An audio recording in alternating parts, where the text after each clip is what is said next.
An AI model dropped last week that really does change everything. It is as good as ChatGPT and Claude. The company that made it is giving it away for free, and it's from China. Chinese AI has officially caught up. And here's the thing, it is such a big deal. The US government is actually thinking about banning it. So I'm gonna break all of this down for you. And if you like these types of breakdowns, hit the like button, subscribe to the channel. It helps. Thank you in advance. Briefly, let me just show you what happened. Introducing Kimi K3 Open Frontier Intelligence. It is a 2.8 trillion parameter model, 1 million tokens of context, natively multimodal, and it is very much comparable to the best models from OpenAI and Anthropic. So we now have a frontier level open source model comparable to Fable, comparable to GPT 5.6. So what does this actually mean?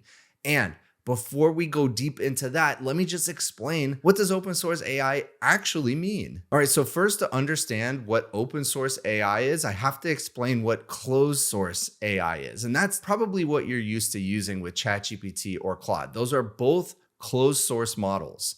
That means Anthropic and OpenAI fully control them. Everything from their availability to their pricing, who can use them. On the flip side, we have open source models. Those are models similarly trained by different companies, but those companies release them for the world to use. The company that built the model will tell you exactly how they built the model, the data that they use, the algorithms, any special techniques in training, all the safety measures, all of that is part of the open source recipe. Now, the United States is known for closed source models, specifically from just a handful of companies and really just two primary companies, OpenAI and Anthropic. Both of these companies are closed source frontier labs. On the other hand, China is known for open source. They create the model and they give it away for free. DeepSeek, Moonshot with Kimi, Alibaba with Qwen, all of these models are open source. They make them, they give them away. But why? Why would they invest all of this money, all of this time, all of this talent into building a product and then just giving it away for free? If you're giving away your product for free, you believe you're going to make money elsewhere. There are other reasons why you might want to give your product, specifically software, even more specifically AI, away for free. And especially if you are the Chinese government. There are a lot of reasons. Let me just go over a few of them. Number one is ecosystem control. If you're giving away your product for free, every enterprise starts to adopt it, starts to use it, you become the standard. And then you have a lot of influence over the future of that standard, the future of the tech that the standard is built on top of. And historically, if you don't have the best version of a product, specifically AI, if you give it away for free, people have a difficult decision. Do I get the best and pay premium prices for it? Or do I get slightly less good, but a fraction of the price? And so having really inexpensive AI or even free AI damages the margins of competing companies like OpenAI and Anthropic. This is known as the scorched earth strategy. Give it away for free, make everyone's margins your competitive advantage. And this isn't the first time this has happened, by the way. This is a tried and true strategy throughout the history of business. In fact, Meta tried to do this strategy when Llama came out. They gave Llama away for free. It was a threat. The only difference is Meta could not keep up. They could not keep releasing almost as good AI models for free. They just couldn't figure it out. But these Chinese companies not only figured it out, they're actually gaining momentum. And last is state policy. China heavily subsidizes these Chinese AI labs. They see it as a geopolitical strategic benefit. And again, it goes back to becoming the standard. China wants Chinese AI and thus Chinese chips to be the standard worldwide. Because if every other country depends on China for that, that's just another lever of control. And by the way, this isn't the first time open source has worked really well. There are numerous examples of open source software that have done incredibly well. One is Linux, which a lot of the world's systems run on to this very day, and it is open source. Another one, Android. The majority of cell phones in the world are run on Android, and Android is by Google. They get to set the standard. They have their own version of Android, and basically every other company making a cell phone uses their own flavor of Android, including companies like Samsung. Chromium is another open source project by Google that allowed them to really set the standard for the internet, for web browsing. And one more is React, which is from Meta, and it is widely used infrastructure for building front ends on the internet. So the main takeaway from this is that companies open source the part of the layer they want to commoditize, knowing they will be able to compete more fiercely in other parts of the stack. Now, here's something really important to consider when you're thinking about AI and open source. Who wins? Which parts of that stack that I just talked about actually win when open source wins overall? And open source is really all about driving the cost per intelligence down. We've gone from token maxing to value maxing, and so has the sponsor of today's video, Zapier. So if you want to bring the price of your automations down even further, more so than using open source models like Kimi K3, you can do so with Zapier. It turns out most automations that you use don't even require AI at all. Where using AI really does matter are things like summarization, classification, drafting content, extracting things from existing content. And what you want to do is run everything else as cheap, reliable automation, which means kind of traditional code. You don't need AI for everything. And by using Zapier, you get to use at all times the best, most efficient, cheapest model at any given time. And it might actually be Kimi K3 right now. And look, I've been using Zapier for over 10 years at multiple businesses of mine. I highly recommend them. I trust them. They've been building automations for a very long time. So if you need to automate anything, go check out Zapier and stop paying inference rates for fraction of a penny AI workflows. It's not needed. Go check out Zapier. I'm going to drop a link down below so you can check them out. Now, one of my favorite follows on X, Gavin Baker, put together such a thoughtful and awesome argument for who wins when open source artificial intelligence wins overall. So he starts by pointing out what the current state of the world is. So a world where there are only 2 to 3 dominant frontier labs with 90% inference margins is net negative for every other layer. And when he's talking about every other layer, he's talking about chips, energy, data centers, developer tools, inference providers, every other part of the AI stack involved in giving you answers when you prompt a model. Now, in my opinion, this is a very bad outcome. Having just 2 or 3 dominant players in the AI space gives them way too much power, way too much competitive advantage, and hurts the rest of the players, including the end user, the actual users of artificial intelligence. This is not good for us. And here's the important part. Those labs would become monopolies for power, data centers, semiconductors, and hyperscalers, and would obviously vertically integrate over time into all those layers while also completely subsuming the application and software layers.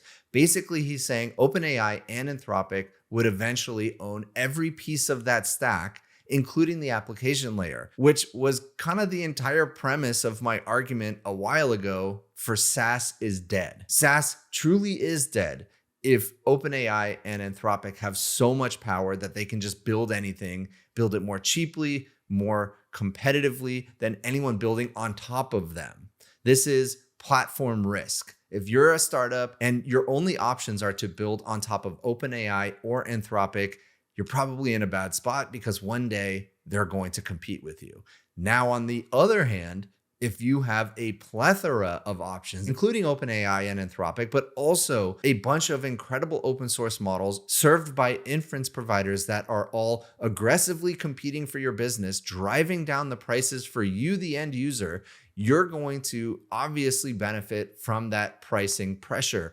And OpenAI and Anthropic are also going to need to compete, thus needing to bring down their prices, again, benefiting the end user, benefiting the startup being built on top of them. These are all good things. He goes on to argue that open source is actually good for every other part of the stack including the application layer, except for the closed source Frontier Labs. That's the only part of the stack in which open source winning actually kind of hurts them. Here is the important part. Lower margin percentage at the model layer, so ChatGPT, Claude, Kimi, equals more margin dollars at every part of the infrastructure layer and is a godsend for software. This is Jevons paradox at play. When you have cheaper tokens, you're going to use more of those tokens. And more of those tokens means more NVIDIA chips, more energy consumption, more data centers that need to be built. Basically, every other part of the stack really wins. And so let's address the argument right now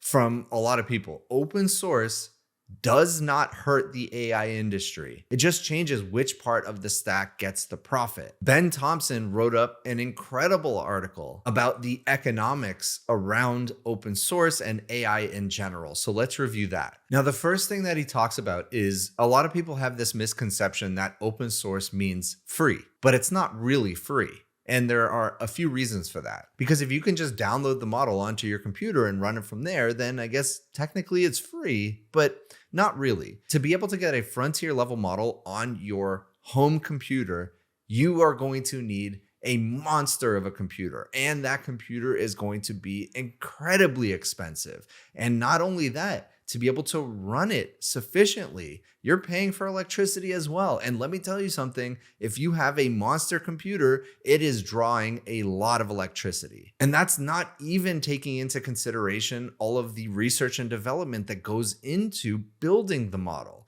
It's not like these Chinese AI companies are building it and they have no cost.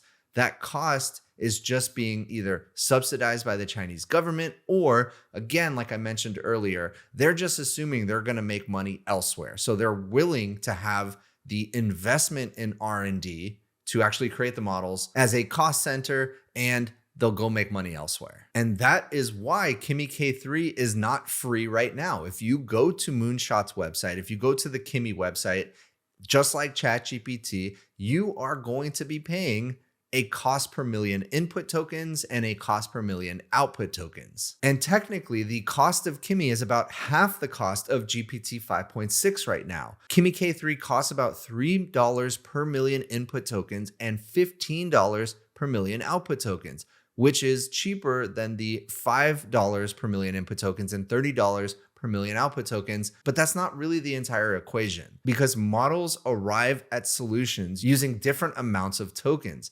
And Kimi seems to use about double the amount of tokens than the frontier lab models like GPT 5.6 and Fable. And so even though Kimi is half the price, it takes twice as many tokens to get the same answer. And so really the main metric you want to look at is cost per task. What does it actually cost for a model to complete a given task? He goes even deeper, and this is quite technical and deep in the economics of AI, but his point is not every token is created equally, which means tokens are not a commodity. A commodity by definition must be fungible, meaning one unit of that commodity is exactly equal to another unit of that commodity. An example is a barrel of oil. One barrel of oil is the same and can be replaced with another barrel of oil. They do exactly the same thing, but that is not the case with tokens. One token might be a lot, quote unquote, smarter than another token. Now, again, it seems currently Anthropic and OpenAI have the highest margins and the lowest cost per actual unit of intelligence, per useful task completed. That's because they built the model, they know exactly how to serve it best, they have a ton of compute to work with, so they get the economies of scale. But I think open source might actually be cheaper in the end, because when everybody is looking at the algorithms, when everybody is looking at the data sets that go into building one of these open source models, then so many more people can figure out how to make these models more efficient, how to serve them more efficiently, how to customize them for specific types of chips. The global collective intelligence of everybody looking at these models to try to improve them is greater than what would be available inside of a singular company like Anthropic and like OpenAI. So why is the US government talking about banning Chinese open source models? Well, there are probably a few reasons. And do I actually think they're going to do it? Probably not. But there are a few reasons. And so this article from Axios just came out and it says the secret Trump administration battle to fight Chinese AI, and specifically the Trump administration is showing signs it could ban cutting edge Chinese AI models, a momentous move that could lock in dominance by OpenAI and Anthropic. And I actually think banning Chinese models is not only not really possible, but also very hurtful to the overall AI ecosystem, especially startups. But there are real risks with open source models. Number one, they get released to everybody. Anybody can use them. You do not have to show your identification. You do not have to know your customer. You don't have to do any of that. You can just use the model. And if the model's really good and has no guardrails, then basically everybody's going to have access to that same cyber capability. And even if it does have guardrails, just due to the definition of open source open weights, those guardrails can be removed in post-training, in fine-tuning. And at the same time, if the US government is telling Anthropic to slow down the Fable release and to have additional guardrails on it, and is telling OpenAI to wait and do a staged rollout of their next generation model, then we are at a distinct disadvantage on the cyber capabilities front. Here is David Sachs, the AI czar of the United States. Kimi K3 just fixed 15 critical security bugs that Codex and Fable refused because of cyber guardrails. There's no reason to limit American models on tasks that Chinese models handle without issue. We're only making ourselves less competitive. Now, the one part I don't really understand is, isn't he kind of the person who's influencing the decisions about what happens with Fable and GPT 5.6 and the future models coming out of our closed source frontier labs? So for him to say there's no reason to limit it kind of makes me think that maybe he's not actually making the decisions there. And here's another example. Here is Clem, the CEO and co-founder of Hugging Face, a massive marketplace of open source artificial intelligence. So we had this very experience ourselves last week. Very scary to be guardrailed as a defender when you know attackers are likely bypassing. So here's another example. Hugging Face tried to use American frontier models to analyze an AI-powered cyber attack, but the guardrails blocked requests containing real exploit payloads, so they switched to GLM 5.2, which is another open source AI Chinese model running locally. The guardrails actually impaired defensive security. So imagine you're paying Fable and you're getting attacked by some unknown actor, and your only defense is to use Fable, but Fable says, no, I don't want you to have cyber capabilities, thus I'm just going to refuse to answer. You are at a distinct risk. So let's go back to the question. Should the United States government ban Chinese open source or open source in general, even if it comes from American labs? Is open source artificial intelligence a risk?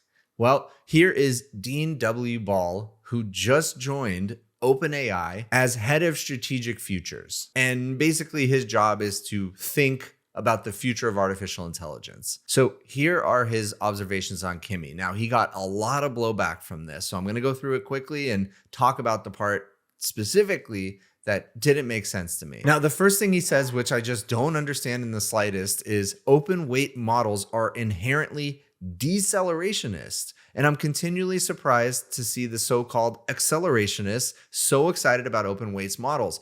Now, here's the thing. He did not actually explain why he thinks that. And that was surprising to say the least. He just said this huge thing and then did not explain it. Then the next part is what he thinks that the US government will do, not what he thinks they should do, what he thinks they will do. So I would guess that the Trump administration will at some point realize that their best strategy here would be to create large amounts of regulatory risk around the use of open weight Chinese models. You don't need to ban open source, which is what he says, one of the dumber motifs of AI policy discussion. You just need to direct every agency to issue soft law that creates FUD, fear, uncertainty, and doubt. So basically what he's saying is the US government doesn't actually have to put into law that they're banning Chinese open source models, which would be kind of silly because you can put it into law, but that would be like banning something that anybody can get for free easily anyways. But what the US government could do is look at the US companies and just say, hey, if you're using Chinese AI models, we actually think they pose more risk and we'll probably take a close look at what you're doing.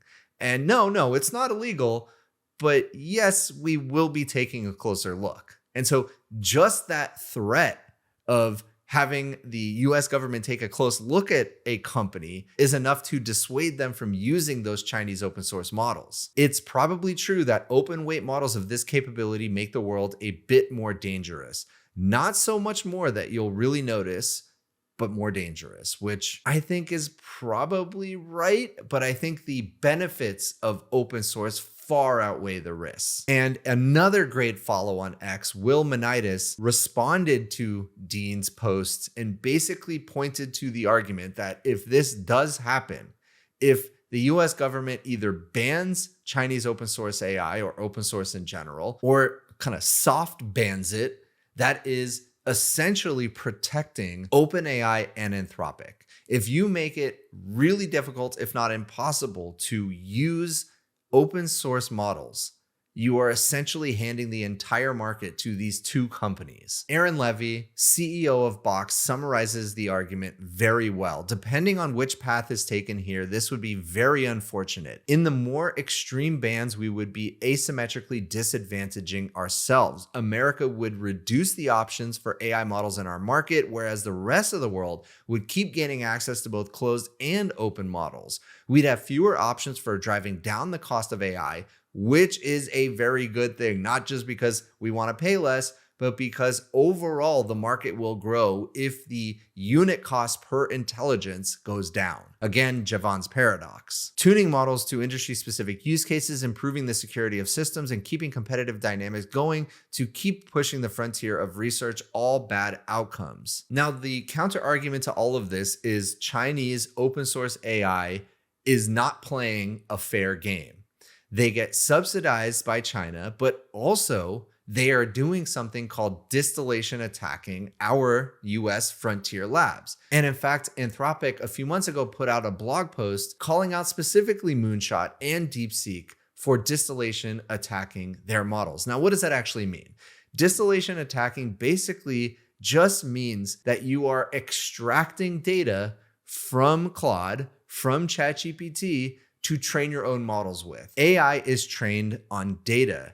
And if you have higher quality data, you're going to have a higher quality model. Now, here's the thing about AI. As soon as you ask ChatGPT something, as soon as you ask Claude something, when it gives you the answer, it is giving you its data. So if you do these question and answers with a Claude, with a ChatGPT at a large enough scale, you all of a sudden have a really valuable data set that you can use to train your own models or just fine tune your own models. And that is what Anthropic said happens. We have these Chinese open source labs distillation attacking our closed source frontier models. Now, I know it is quite contradictory for Anthropic and OpenAI, which basically trained their models on the entirety of the open and free internet, to then say, oh, hey, those Chinese companies stole our data after we stole our data from the internet. It's not really stealing because all that internet data is free, is available. So they just took it and used it. But it is an interesting situation in which they're kind of saying one thing and doing another. But here's the really interesting thing. What if American open source companies wanted to distillation attack Chinese open source models? I mean, technically they could do it. There's this new American open source company and they want to extract all the data from the Kimi model because the Kimi model is fantastic and they want to use it to train their own model so their model becomes fantastic. But here's the interesting thing, that Chinese AI company that just got distillation attacked can actually sue the US company in US court. So it basically prevents the US company from doing it. However, on the flip side, we can't sue a Chinese company in Chinese courts. Now, a US company can technically do the same thing to a Chinese company. They can sue that Chinese company in Chinese court. But here's the thing: the Chinese government owns a piece of all of these Chinese AI companies. So the likelihood of a successful lawsuit against one of these Chinese AI companies is effectively zero. And then there's an entirely separate argument of, was the distillation attacks perpetrated by these Chinese AI labs even enough to really make a difference in training their models? I actually believe the answer is no. They've figured out how to make fantastic models on their own. So what should we do here? What is the answer? You now know everything you need to know about open source artificial intelligence. I personally am a big believer in open source AI. I think that the risks, the slightly increased danger by anybody having access to this information or their cyber capabilities is far outweighed by the benefits of a much more competitive AI environment, the less likelihood of power concentration within just a couple companies, these closed source AI frontier labs, and the pressure on pricing and margins and the value created elsewhere in the AI stack. These are all the benefits of open source. And ultimately, I like downloading the model. I like having it on my computer. It's just cool. So we should definitely allow open source. We should be cautious with Chinese open source, but still allow it. And we should compete at every possible layer. We should remove these onerous restrictions on the closed source frontier labs. We should just allow them to get their models out as quickly as possible. And they should be responsible for how their models are used. If Anthropic's models are good enough for cyber warfare, they should be good enough to detect if they're getting distillation attacked or if they're being used for nefarious purposes. And they can always do KYC, which is know your customer, which is what the financial industry does to prevent money laundering and other financial crimes. And if you want more details about the Kimi K3 model that is disrupting the entire AI industry, check out this video right here.